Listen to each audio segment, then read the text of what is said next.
this is an iHeart podcast. Guaranteed human. There's a fire inside you you can't ignore. Stand still? Not a chance. You're a lifelong learner who's come this far.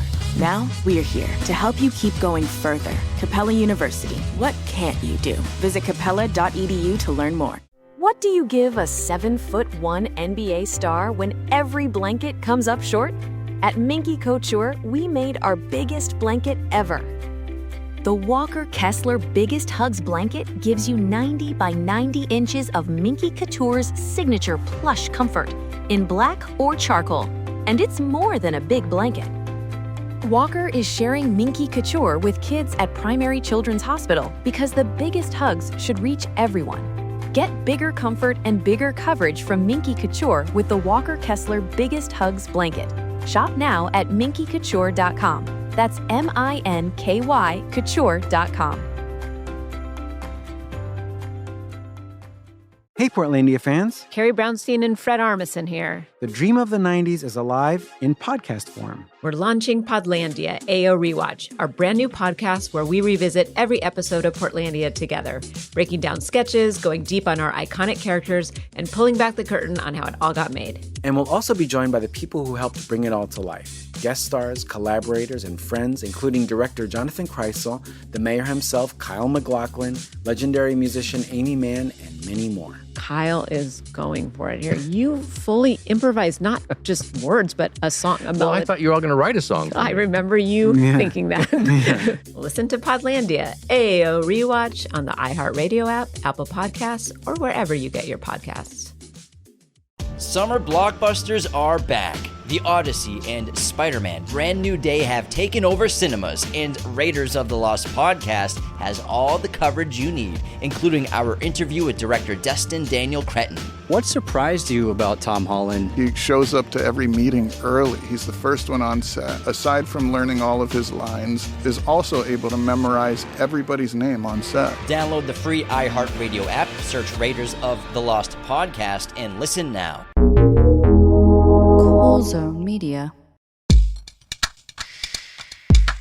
Welcome back to Behind the Bastards, a podcast where we tell you everything you don't know about the very worst people in all of history and today. And this is a today episode. We're covering a guy who's not dead yet, so his bastardry is still ongoing. So you should consider these episodes the first two parts of our episodes on Alex Karp, the CEO of Palantir. And to talk to me about Alex and Palantir, I have the great Zarin Burnett. Zarin, you work on Ridiculous Crime, a great iHeart podcast, and also very special episodes. Thank you for joining us today. Thank you for having me. Thank you both, Robert, Sophie. I'm really stoked to be here. So what do you know about Palantir and Alex Karp? Yeah, what do you know? But before we get to that, tell us a little bit about your shows real quick.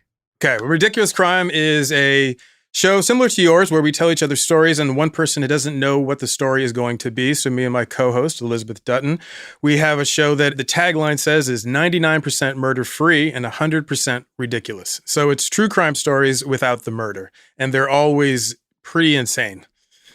Well, lots of murders today. Yeah, just as a heads up. It's a nice change for me, change of pace. And then very special episodes. The other show I do is kind of like a magazine-style audio show. They're like little movies where we kind of do feature stories that often take place in the recent past, sometimes very far a long time ago. And they have hosts, interaction sometimes with the actual people. Sometimes it's just participants who are eyewitnesses or experts, authors. You get the idea. Well, awesome. That sounds great. We love another podcast idiot format show, which is, I think, what the term that got developed. Yeah. What do you know about Alex Karp and Palantir, Zarin? I know more about Palantir than I know about Alex Karp. Alex Karp, every time I read about him, he pisses me off. So I kind of have like to keep him at arm's length approach. I'm forced to know about him. He's a real skinny, athletic guy with like funny curly hair. Yeah, curly hair that looks a little bit like in the explosions that he helps to facilitate. Yes. And he does Tai Chi a lot while standing around and talking to people. Like one of the things interviewers and his colleagues will note about him is that like if you're just talking with Alex during a meeting, he'll periodically just start doing Tai Chi. That's a way, I think because his ADHD, like I think it's a self-managing method. Sure, it's his stimming. He needs to move the energy around. Right. We all have a thing that we do. You know, for some of us, I would say honorable, God-fearing, decent people, we just pick drugs, Alex. Yes, just take drugs, you know? But he's got to do his fucking Tai Chi or whatever, keep his heart rate low. I don't know. Anyway. I chose gardening. Oh, that's a good one. Yeah. Gardening and drugs is a fantastic one. It's very easy to mix your gardening and your drugs if you know what you're doing. So this week, we are going to be talking about Alex is one of the more immediately dangerous subjects we have ever covered. I've talked about periodically, I'll have one of these modern bastards. There's a lot of guys that I think are awful and dangerous. There's not a lot of them that I think are like really formidable. And Alex is really formidable. He is not a stupid man. He is not a foolish person. He is a planner and a thinker, and unfortunately, he's quite good at what he does. I've said similar things about Peter Thiel. Thiel is also kind of losing his mind lately. Like, if you think back to our episodes on the Antichrist stuff, I'm hearing a lot more disordered thinking from Peter than I previously had. I think Alex is still kind of got a gimlet eye on the straight and narrow. He knows exactly what he's going for and what he's building, and I think that makes him very frightening. He's got that Kissinger-level focus. Yeah, he kind of does. And obviously, Karp is best known for his work as the CEO of Palantir. Most people don't really know much about what Palantir does. It's usually described as a data broker that works for a bunch of different, like, intelligence agencies and also, like, large corporations. That's not truly accurate. Palantir, like, data broker isn't exactly the right thing to call them. What they really do is provide methods for large organizations to analyze and draw conclusions from data that they already have and are gathering. But because of the agencies they work for, a lot of that data is used to, for example, plan a series of airstrikes on Iran, right? Like that's kind of what Palantir does. We'll talk more about that in part 2. So they're the new Rand Corporation. Well, it's more, what they're doing is newer than that, right? Okay. They're trying to provide what you have in the modern era in the 21st century is you have both like intelligence agencies and governments and also corporations are taking in so much more data than had ever existed in the entire world before.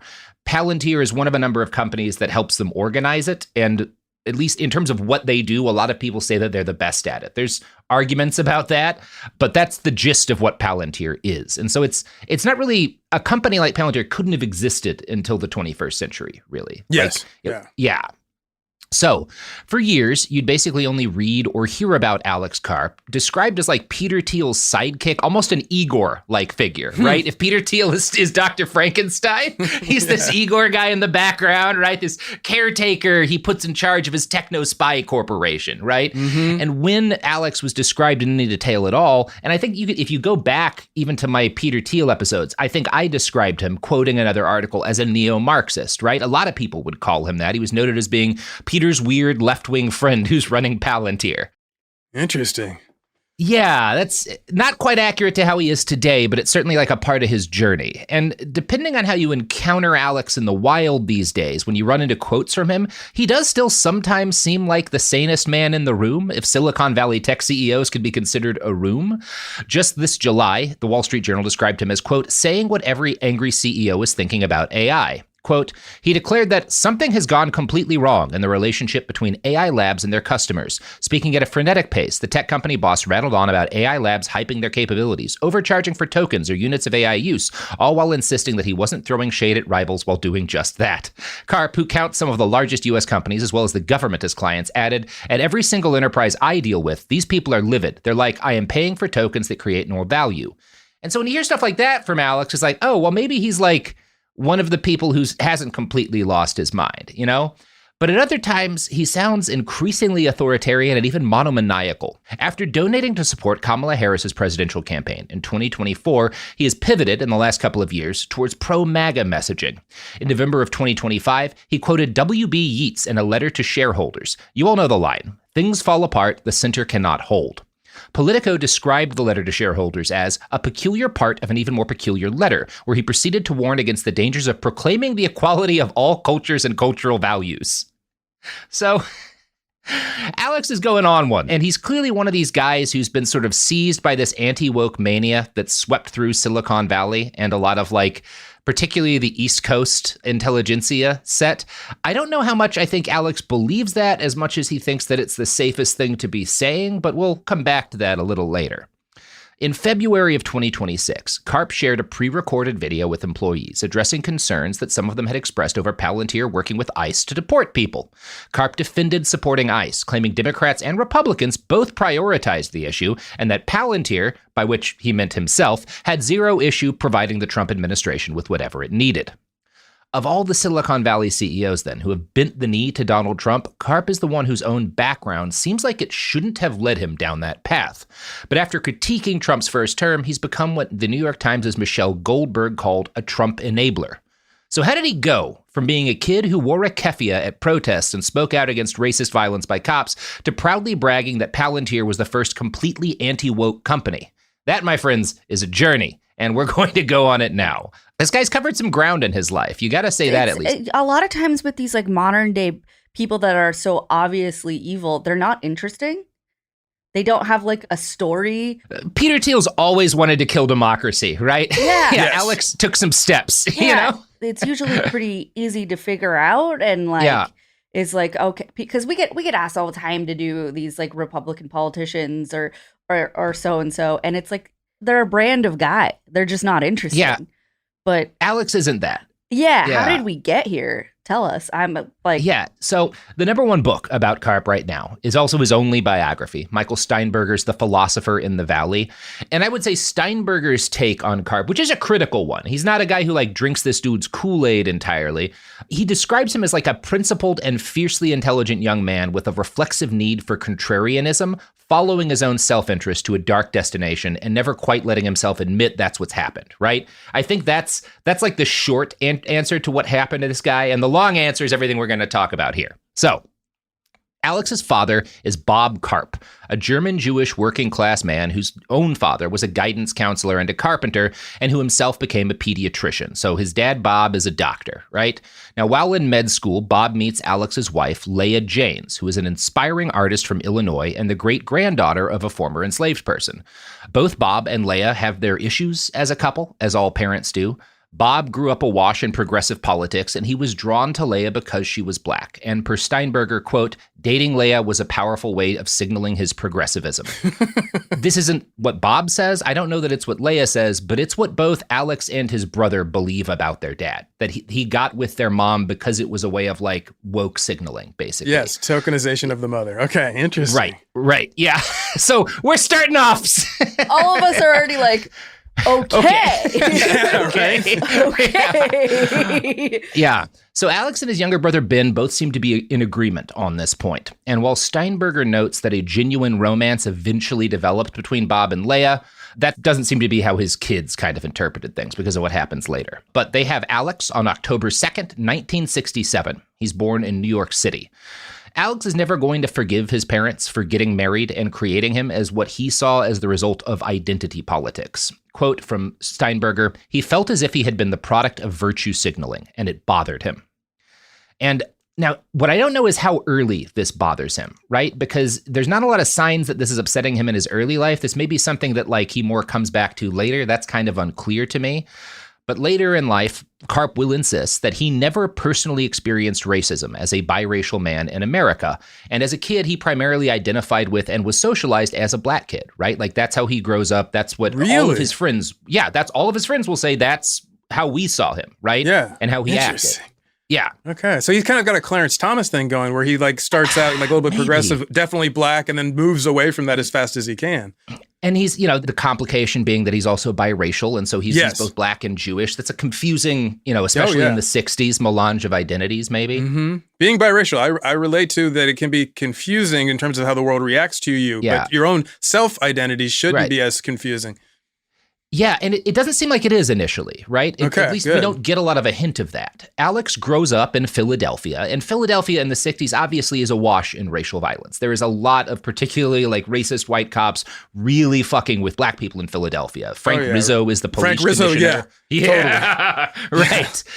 Alex, though, is going to grow up insulated from this because his home is a neighborhood called Mount Airy, and Mount Airy is a really abnormally progressive place. And here again, Alex encounters loud and public identity politics because the Mount Airy neighborhood had been founded initially by Dutch Mennonites. And if you know anything about the Mennonites and the United States, you know the Mennonites have been correct about 80% of the time when they've disagreed with the rest of the country. Right? Usually correct, the Mennonites. Yeah. In an article for Philadelphia Federal Bank, Keith Rowland and Kyle DeMaria write of Mount Airy, quote, in the 1950s and 1960s, African Americans faced widespread hostility and resistance from white residents, real estate agents, and city officials when they tried to buy homes in white neighborhoods in northeastern and midwestern cities. In contrast, in Mount Airy, as well as in Shaker Heights, Ohio, and Oak Park, Illinois, middle-class white homeowners and some renters, motivated by the goals of racial justice following World War II, tried to intentionally integrate their communities, welcome African Americans, and allay the fears of white residents. And that article cites a book called Making Good Neighbors, written by Abigail Perkins. Abigail grew up in Mount Airy and became a professor of history. And she writes, around the country, small groups of homeowners opted not to give in to the belief that racial transition necessarily brought about neighborhood decline. Instead of meeting would-be black buyers with antagonism or acquiescing to the efforts of blockbusting realtors, these residents, largely white and middle class, decided to welcome their new neighbors. Beginning with a coordinated pledge in the mid-1950s, homeowners in Mount Airy waged a community-wide battle towards intentional integration.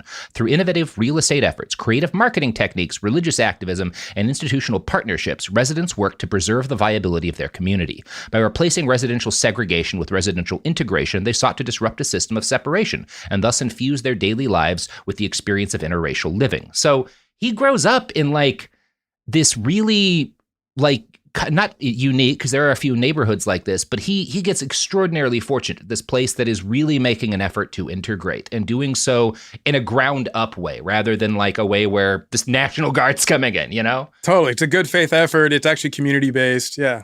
Yeah. And I don't want to leave you with the impression it was just Mennonites driving this, right? There's an interfaith alliance that participates in the effort, including the Germantown Jewish Center. Great efforts are taken to balance admission to local public schools, and citizens would even pressure their local banks, like the one that hosted the article I quoted from, and threaten to take their money elsewhere if prejudicial lending policies weren't addressed. So there's this is a really cool chapter of U.S. history. Totally. And while there were some problems along the way, the efforts of the Mount Airy community represent one of the most successful long-term examples of racial integration in a neighborhood in a major U.S. city, and in large part because it was enthusiastically embraced and carried out by people who believed in the cause. Now, obviously, there is you could call a performative nature to this too, not in the shallow sense that word normally connotates, but in the sense that the people who lived there wanted to make an example for the rest of the country, right? They wanted to be an example. It's strategic performativeness, and as opposed to kind of mirroring back on the self. It's more I want the community to see these new standards. Yes, I want people to see that this works and that this can create a better community than the one that existed before. And young Alex undeniably benefits from their efforts. We can see this in the fact that he insisted his whole life that racial prejudice was not a factor in his childhood. And that simply wasn't the case for a lot of black and biracial kids in Philadelphia in those days, and probably now, right? Yeah, home of the push bombing? Yes, definitely. Yeah, home of the push bombing, yes. Or move bomb, what is it? Yeah. Move bombing, yeah, sorry, not push, the move bombing. Yeah. So the Karp family are comfortable. They're middle class. His dad's a doctor, right? Middle class to upper middle class over the course of Alex's childhood and adolescence. The Karp parents were known as being both strict and enthusiastic leftists. They despised American consumer culture and mass media.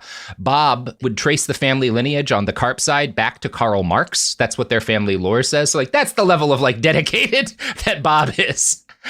Leia reportedly cut the cord of the family television after Alex and his brother fought over a TV show, and they wouldn't have one again until they were almost grown. So they're growing up being encouraged to get into nature, to interact with the world around them, to read, and not to be like normal Americans. Their parents really hate normal Americans, it kind of seems like, right? Or what they see as normal Americans. The family is comfortable enough that they had a lake house in Vermont where they would vacation, but said lake house had no power or running water. So it's not like a fancy lake house, right? But it is a lake house. Alex's parents modeled homes with few possessions and little unnecessary clutter. This is something Karp is going to carry with him his whole life. He has a lot of homes, but he likes to have them be mostly empty and not super cluttered, right? They spent a lot of time in the wilderness developing practical skills too. For political reasons, the Karps also insisted that Alex and his brother Ben attend a public school, Henry M. Houston. And Henry M. Houston seems to have provided a decent education, but it had a lot of bullies. Both Alex and Ben recall, quote, some really tough kids who would bully anyone who was different, which obviously included Alex, right? He's a really brainy kid. He's noted as being like the smart kid. He also can't read for a long time. He's dyslexic. Right? So obviously, any time you're a kid that's different, that's not always great in public school. And he and his brother are angry about this to the present day. Like, they are pissed that their parents did not take them out of Henry Houston and put them into a private school. They remain pissed about this. Yes, decades later. As opposed to being like, part of their like identity formation of like, I transcended this. It's, why did you make me suffer through this? Okay. Right. Why didn't you pull me out of this? You had the resources to. Yeah. I didn't have to go through this and you made me because of your politics, because you thought that it was the best for me, right? Alex claims to have had to bring bribe money to class to pay off a bully, and the overwhelming impact of his time there seems to be a deep and lingering anger at his parents that would extend in time to their politics. As time went on, Alex's mother, Leah, became a somewhat prominent artist. She does mixed media work, and Sophie's going to show you one example here of Leah's art. She's very much still left-wing. Her art is very much inspired by her politics. The piece that you're seeing now, which, I mean, it's mixed media. So there's like, I don't really know. It looks like writing on a children's notebook alongside with like people trying to draw out like the letters in cursive and in like normal caricatures with like flowers superimposed over it. This particular piece is part of her Creation Story series, which the Gush Fisher Gallery describes this way. Karp made these collages in the early 1980s in response to local racialized killings known as the Atlanta child murders. So that's an idea of his mom, right? Like, she is very political, and they grow up aware of this, aware of racial violence in their community. It's deeply affecting to their parents. One assumes it's a big part of their childhood, hearing about this, even though they're not experiencing it directly. In a 2018 profile of Alex in Forbes, well before his shift to the right, he was described as, quote, the son of an artist and a pediatrician who spent many of their weekends taking him to protest for labor rights and against anything Reagan did, he recalls. And every account of his youth repeats that claim. So we should assume it's true, right? That his parents really hated Reagan? And yeah. He grows up kind of inundated in that. As a child, Alex acquires the nickname Professor. This is not apparently an insult. You would kind of like assume it was maybe, but it's a reference to his obvious intellect. And again, he comes to feel like mixed about that, I think, because he still can't read by age 8. You know, he's kind of he's smart enough that he's able to develop skills to make his teachers and some of his classmates think that he's able to read, right? Because that's a thing, especially like a lot of smart kids with dyslexia develop really, really robust coping mechanisms, you know? Okay, so it's like more than just avoiding having to read aloud in class. They're actually like doing like whole word sounded out kind of thing? Yes, like that kind of stuff. I think because you don't want people to know and you're trying to figure out ways to deal with it, right? And eventually, like when he's 8, I think the school figures out what's going on. He gets properly diagnosed and he's sent to a special school for 2 years, right? Where he gets direct hands-on like help working with his dyslexia and he learns to read, right? And this is another sign that whatever his issues with the school district were, they seem to have been pretty on top of things, right? The fact that they do realize and they send, and it works, right? This special program, he learns how to read and becomes a voracious reader. He returns to Houston after these 2 years at the special school, and he graduates 8th grade and moves into high school. Now, Alex is emphatic that learning to read during those 2 years was the hardest thing he has ever had to do, and I have, again, no reason to doubt that. His dyslexia was a constant source of struggles, but it also taught him how to deal with adversity and reinforced the lesson that he had to rely on and trust other people in order to get things done. A lot of folks will argue this is part of why he's such a competent CEO today, is that unlike a lot of people in that position, he's really good at like taking feedback from his subordinates because he's always learned that he needs like the help of people to like get by and do things, right? That's not an issue he has, wanting to do everything by himself. And this is actually a recognized phenomenon among CEOs and founders. Dyslexics are wildly overrepresented among like tech founders and CEOs. Really? Yeah. I wonder what the connection there is. Well, there's some theorizing about that. In 2002, Betsy Morris wrote an article for Fortune about this after interviewing multiple dyslexic founders and business leaders. And she writes this, quote, "Dyslexia is a crucible, particularly in a high-pressure society that allows so little room for late bloomers. People are either defeated by it or they become much more tenacious," says McCaw. Don Winkler, a top financial services executive at Bank One and then Ford Motor, remembers coming home from school bloodied by fights he'd had with kids who called him dumb. Kinko's founder, Paul Orfalia, failed second grade and spent a part of third in a class for mentally retarded children. He could not learn to read, despite the efforts of parents who took him to testers, tutors, therapists, special reading groups, and eye doctors. As young classmates read aloud, Orfalia says it was as if angels whispered words into their ears, right? So there's a long history of people who, like Karp, struggle with this, and it like teaches them coping skills that allow them to get ahead, that like allow them to figure out how society works and how to work within it, right? And that Karp's going to be one of these guys.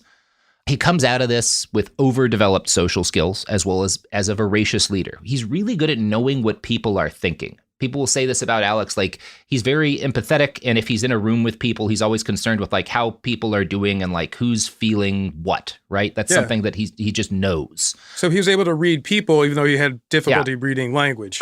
Exactly. Yeah.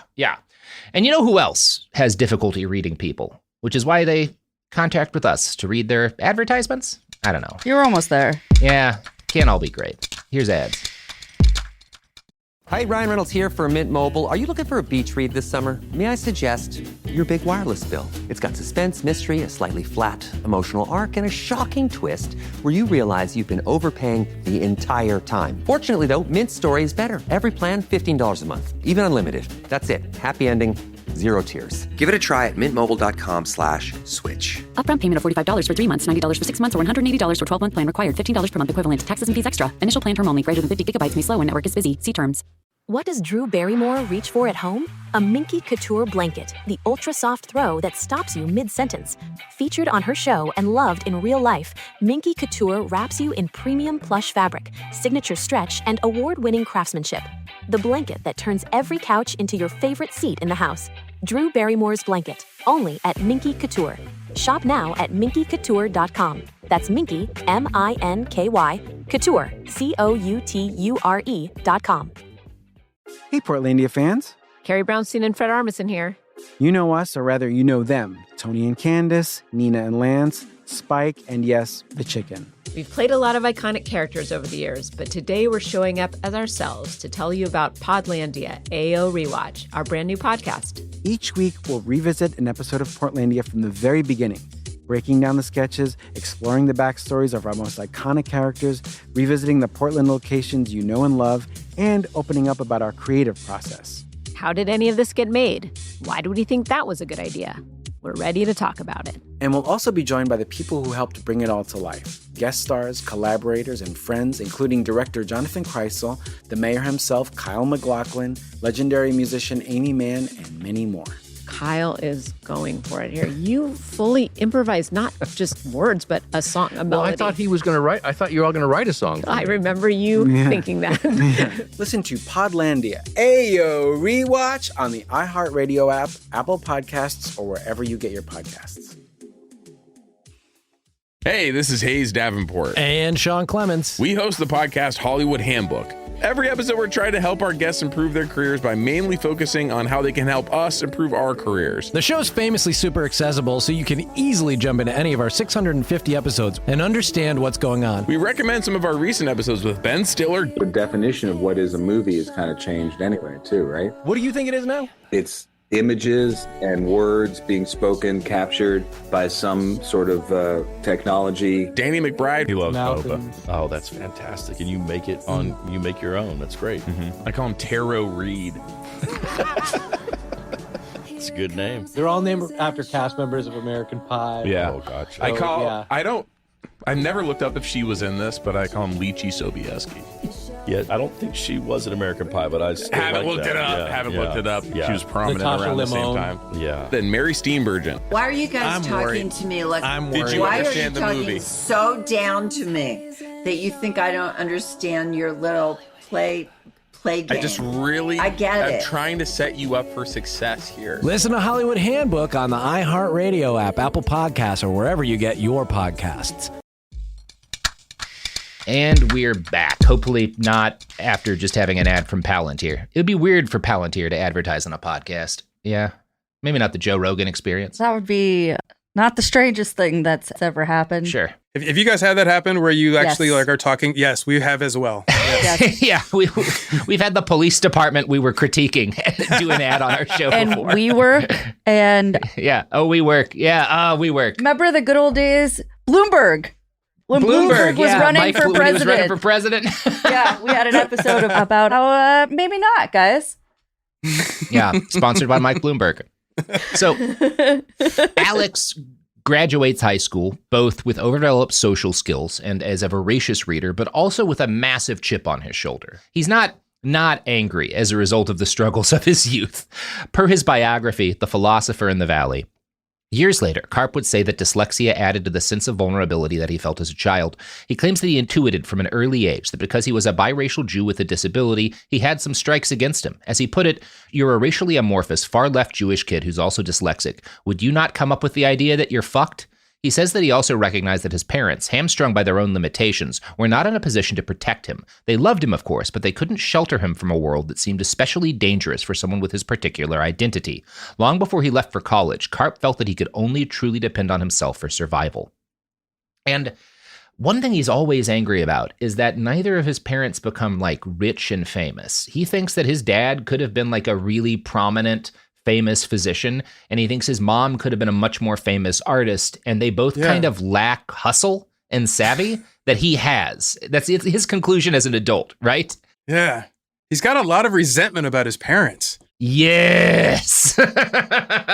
It is a boiling well inside of Alex Karp. Yeah. Right? Yeah.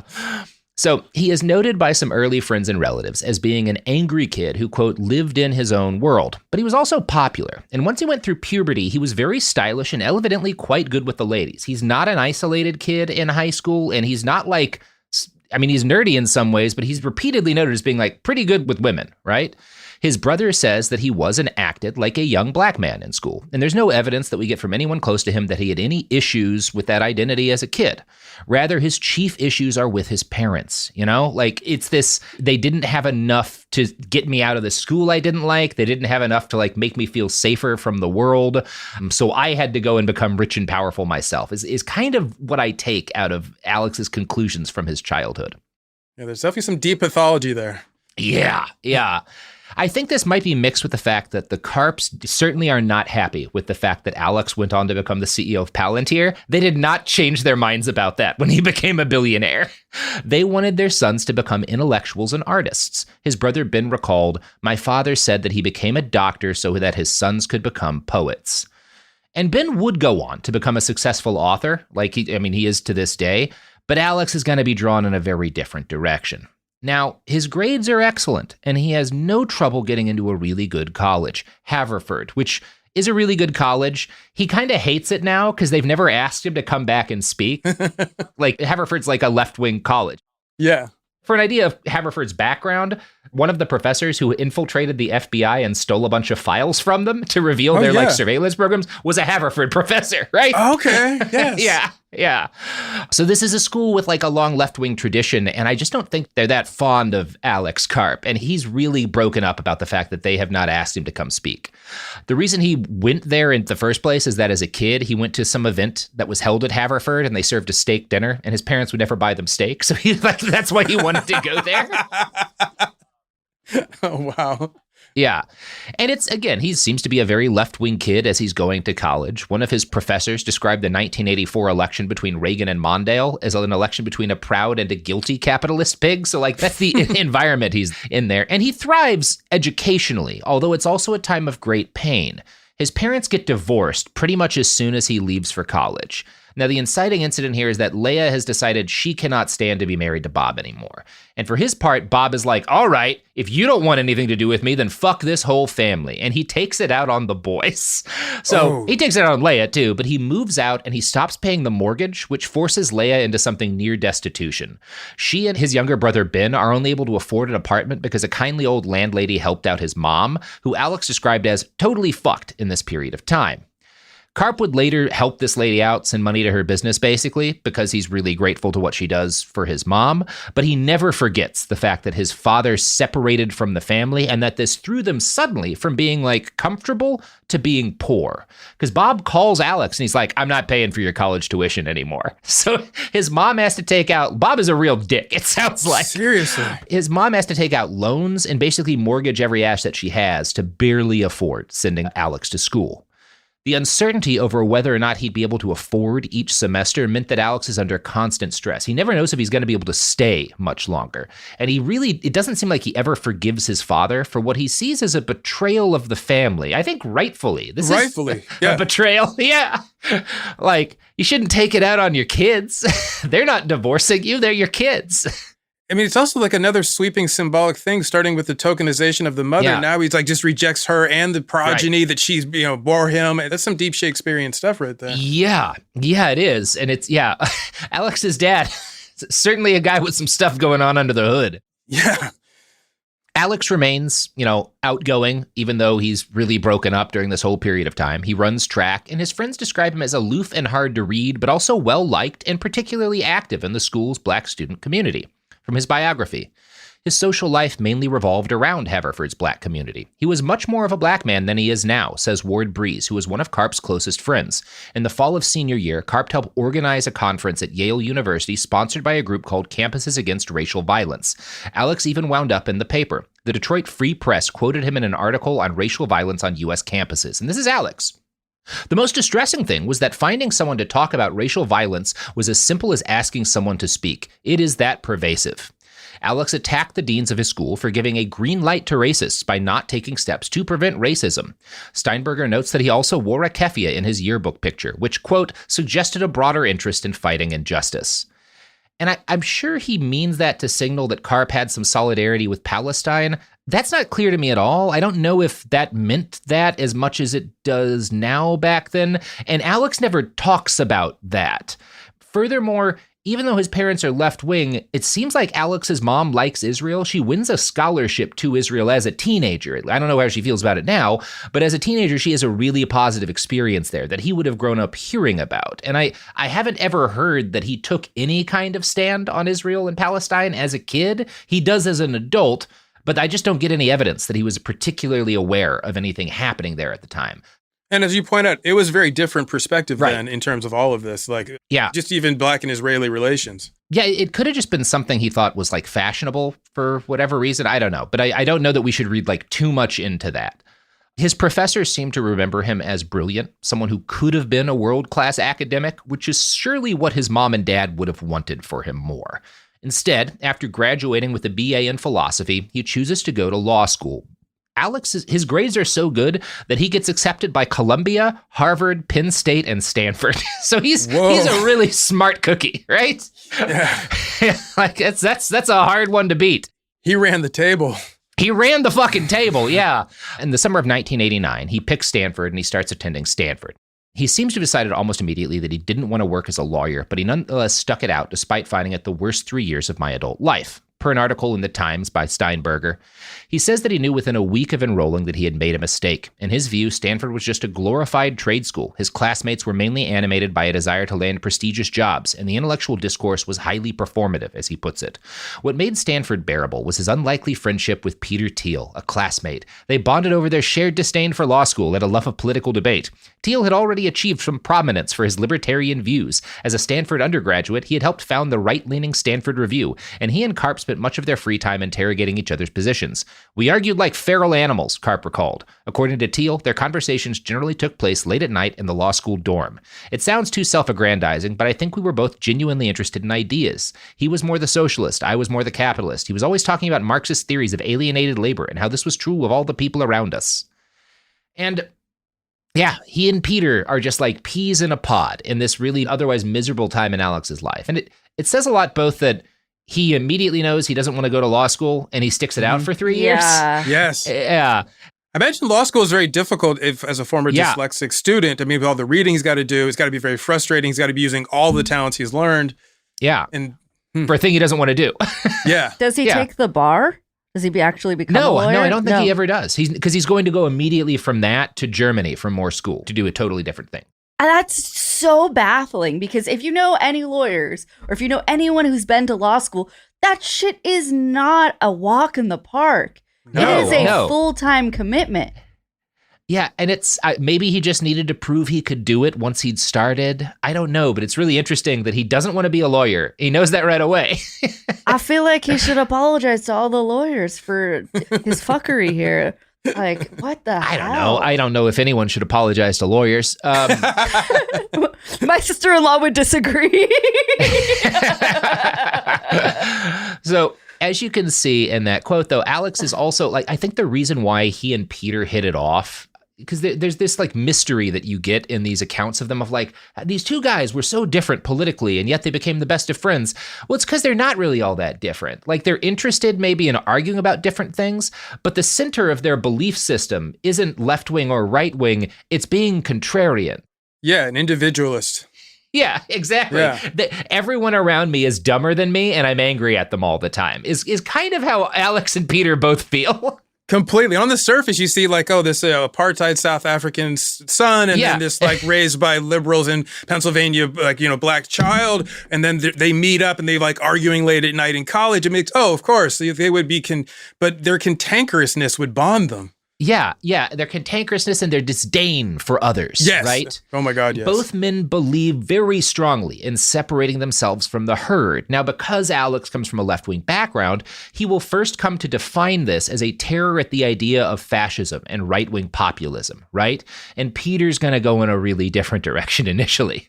But even at the time, Alex was comfortable hanging out with a guy whose campus claim to fame was launching a right-wing alternative to the school paper that hosted columns mocking date rape and gay people. That's what Peter Thiel does in college, and Alex knows that, right? Yeah. While Thiel finds his mentor, Rene Girard, who we talk about in the Thiel episodes, through Stanford, Alex is going to have to travel to Germany to do the same. Well, to attempt to do the same, because his mentor never likes him all that much is kind of the feeling I get. He won't agree with that, but we'll see how you feel. That's wild. So after he leaves Stanford, Karp applies to become a doctoral student at the Sigmund Freud Institute in Frankfurt. He seems to have grown more fascinated with the Holocaust as time goes on, and as a Jewish man, Alex has always maintained a healthy fear of fascism and a dread like something like the Third Reich might come again and target people like him. His ambition at this point was to become a German Jewish intellectual, and he took to that life like a duck to water.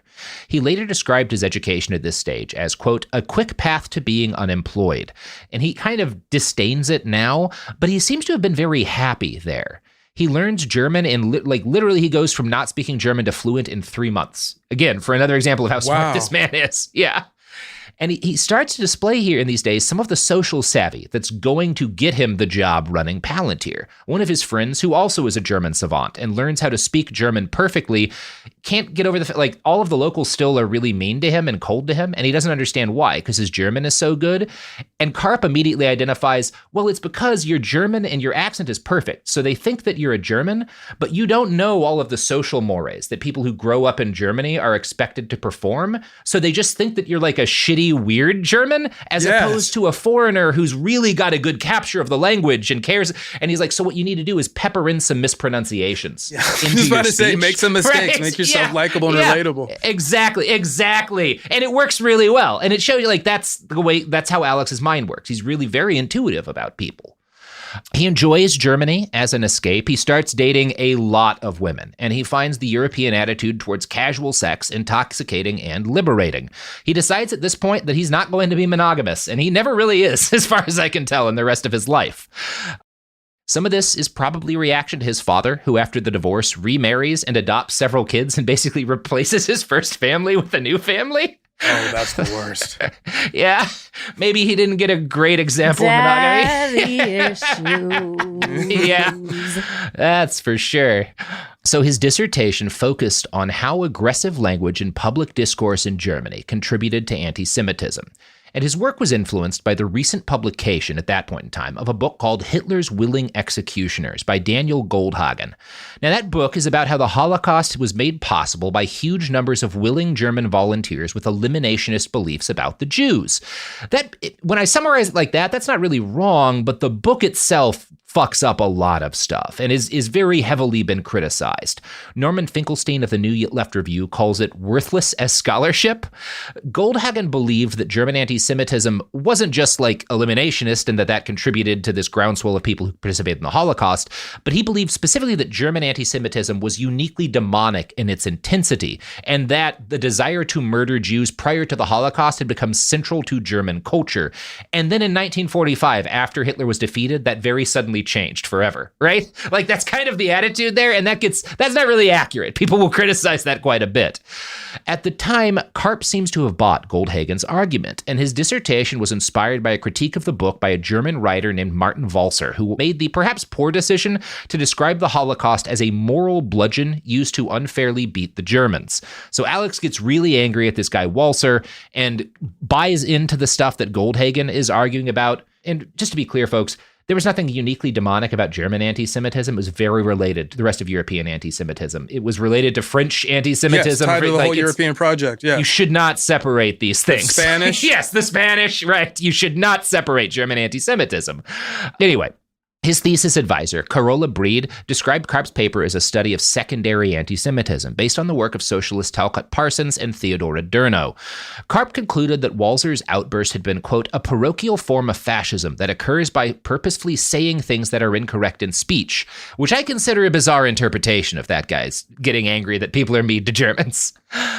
Today, Alex describes his dissertation as niche scholarship only a few people would understand or find interesting. But he was dedicated to the work, and more than anything, he was obsessed with philosopher Jürgen Habermas, who's taught at Goethe University and was considered one of the great intellectuals in post-war Europe. A protege of Adorno and a member of the Frankfurt School, Habermas concerned himself with the question of what sustains a democracy. Not long before his death, earlier this year, in 2026, Jürgen opened a symposium by stating, "No one is free until we are all free," to give you an idea of where this man stood.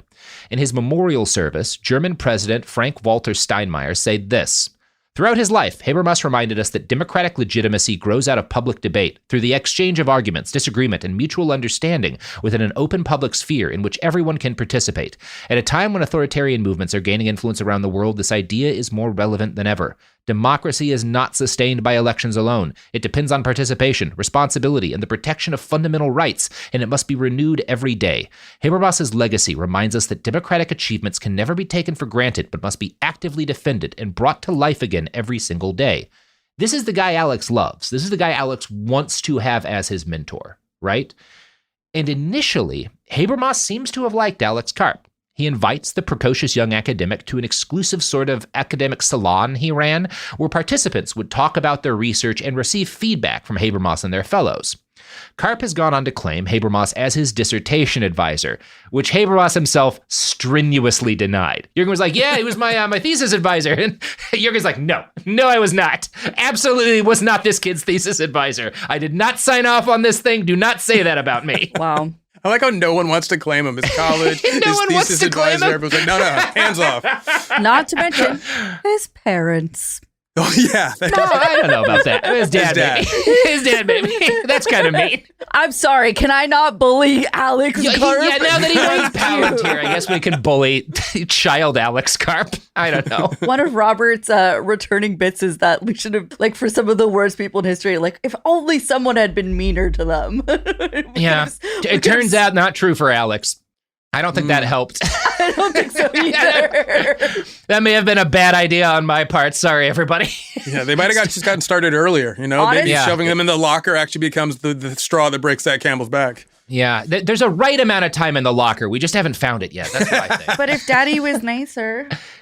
Yeah. That really might have helped. Maybe if Daddy hadn't abandoned the family after a divorce. I don't know. You know who else abandoned their family after a painful divorce? Probably some of the sponsors of this podcast. At least the dick pill sponsors, for sure. Look, you have to assume a lot of CEOs have second, third, fourth families, you know, and are not taking care of all of the first couple, right? That's just my assumption. Safe assumption. Anyway, send them money. This episode sponsored by Jace Medical. It's 11 p.m. The pharmacy is closed, and you need meds now. That's exactly why Jace Medical helps you prepare before emergencies happen. With the Jace case from Jace Medical, you can get 10 emergency medications and treatment options for over 50 infections shipped to your home after an online physician evaluation. Whether you're traveling abroad, stuck during a storm, or dealing with a fast-moving infection, Jace Medical helps you have medication on hand when it matters most. Go to Jace Medical at jace.com. That's JASE.com. Join the thousands who trust Jace Medical and get your Jace case now at JASE.com. Hey, Portlandia fans. Carrie Brownstein and Fred Armisen here. You know us, or rather, you know them. Tony and Candace, Nina and Lance, Spike, and yes, the chicken. We've played a lot of iconic characters over the years, but today we're showing up as ourselves to tell you about Podlandia, AO Rewatch, our brand new podcast. Each week, we'll revisit an episode of Portlandia from the very beginning, breaking down the sketches, exploring the backstories of our most iconic characters, revisiting the Portland locations you know and love, and opening up about our creative process. How did any of this get made? Why do we think that was a good idea? We're ready to talk about it. And we'll also be joined by the people who helped bring it all to life. Guest stars, collaborators, and friends, including director Jonathan Kreisel, the mayor himself, Kyle MacLachlan, legendary musician Amy Mann, and many more. Kyle is going for it here. You fully improvised not just words, but a song, a melody. Well, I thought he was going to write. I thought you were all going to write a song. I remember you thinking that. Listen to Podlandia, Ayo Rewatch on the iHeartRadio app, Apple Podcasts, or wherever you get your podcasts. Hey, this is Hayes Davenport. And Sean Clements. We host the podcast Hollywood Handbook. Every episode, we're trying to help our guests improve their careers by mainly focusing on how they can help us improve our careers. The show's famously super accessible, so you can easily jump into any of our 650 episodes and understand what's going on. We recommend some of our recent episodes with Ben Stiller. The definition of what is a movie has kind of changed anyway, too, right? What do you think it is now? It's images and words being spoken, captured by some sort of technology. Danny McBride. He loves Mountains. boba. Oh, that's fantastic. And you make it on, you make your own. That's great. I call him Taro Reed. It's a good name. They're all named after cast members of American Pie. Yeah. Oh, gotcha. I've never looked up if she was in this, but I call him Lychee Sobieski. Yeah, I don't think she was in American Pie, but I still Haven't looked it up. Yeah. She was prominent Natasha around the Limon. same time. Yeah. Then Mary Steenburgen. Why are you guys I'm talking worried. to me like? I'm worried. Did you Why are you understand the talking movie? so down to me that you think I don't understand your little play game? I just really, I get I'm it. trying to set you up for success here. Listen to Hollywood Handbook on the iHeartRadio app, Apple Podcasts, or wherever you get your podcasts. This is Chelsea Handler from Dear Chelsea. Every week, the news gets worse, the world gets crazier, and Yamanika is here to tell whoever's responsible, you're the problem. If you come over here to play games, I'ma check you, okay? If you do some in the news that don't sound good, I'ma play you. Join Yamanika Saunders as she breaks down the week's most problematic stories on her new podcast, You're the Problem, with Yamanika. Do you know I just found out who Sydney Sweeney was? New episodes weekly every Wednesday as part of my new network, the Dear Chelsea Network. If he got a bunch of women, then I should have a bunch of men. Do better or do less so I don't have to do so much. So join Yamanika each episode as she answers one question. Who's the problem? I'm Yamanika, and I'm out. Listen to You're the Problem with Yamanika on the iHeartRadio app, Apple Podcasts, or wherever you get your podcasts.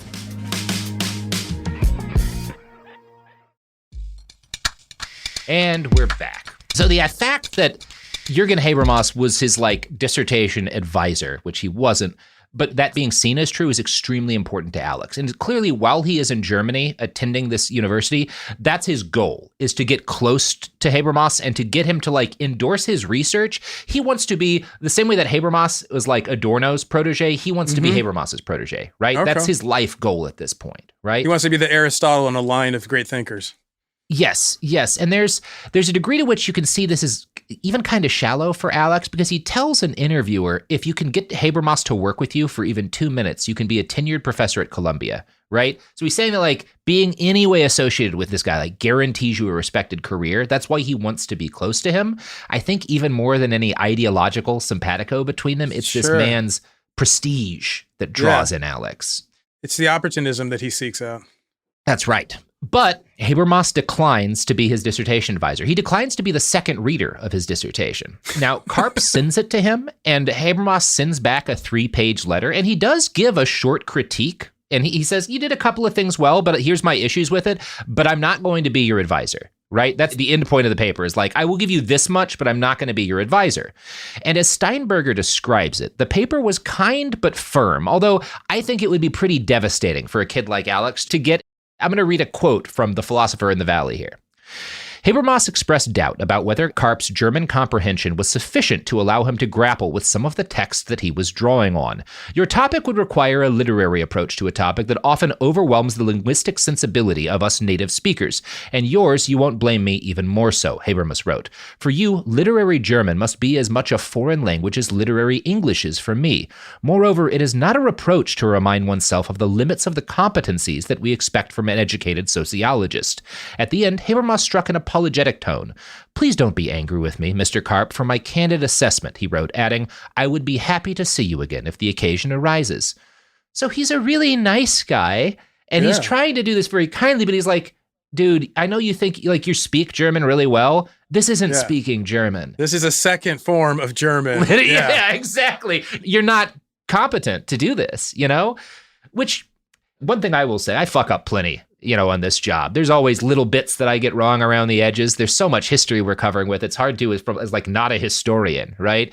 You have to have humility when you're approaching shit like this. And I don't think Karp is capable of that, because Habermas is trying to give him really good advice, which is stick to something like you're capable of meaningfully contributing to. And I don't think you are here. And Alex is like, but I want to.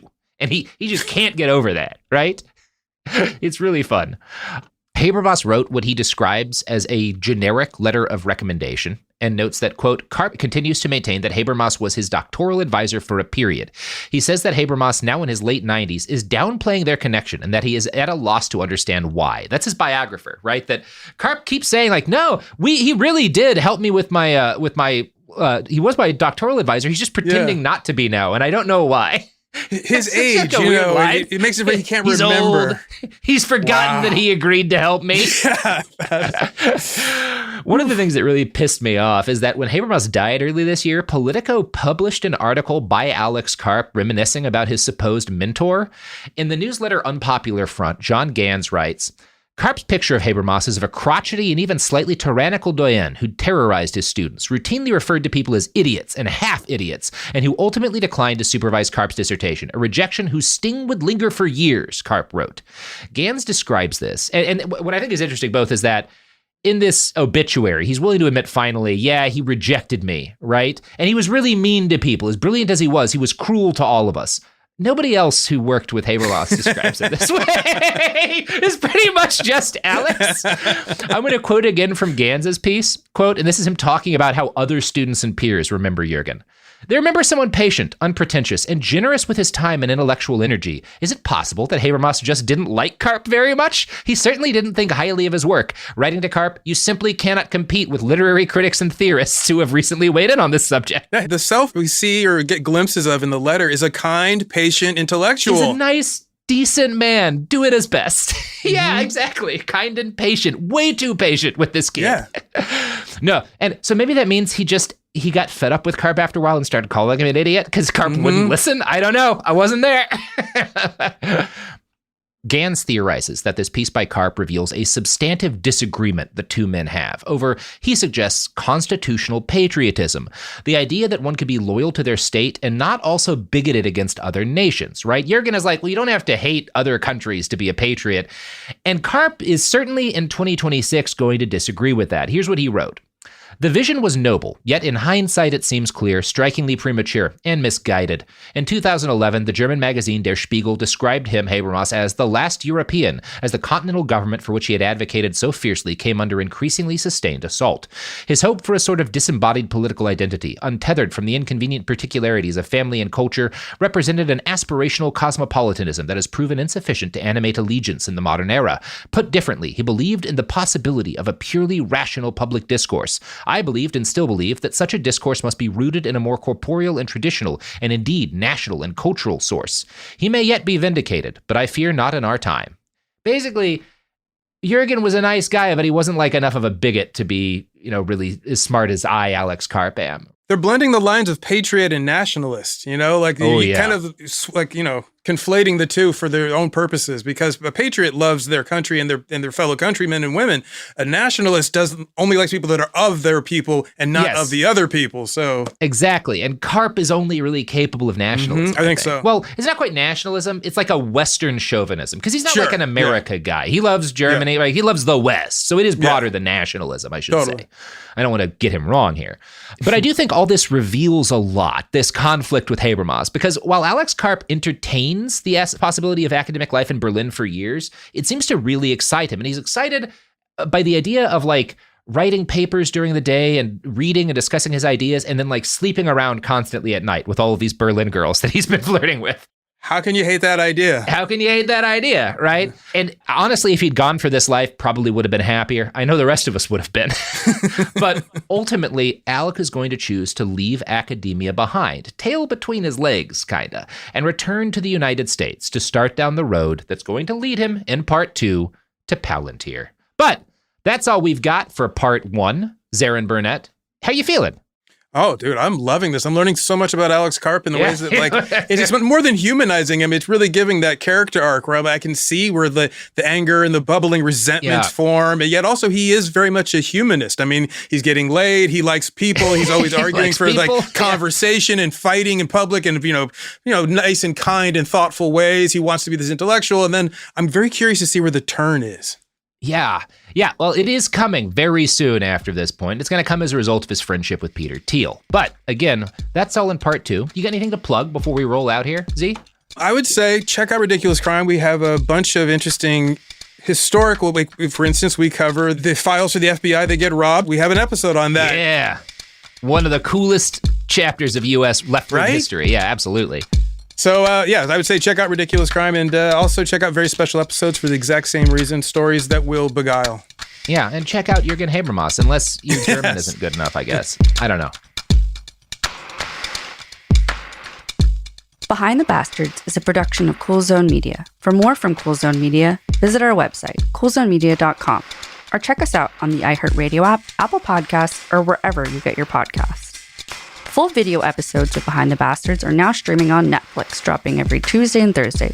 Hit Remind Me on Netflix so you don't miss an episode. For clips and our older episode catalog, continue to subscribe to our YouTube channel, youtube.com/@BehindTheBastards. We love about 40% of you, statistically speaking.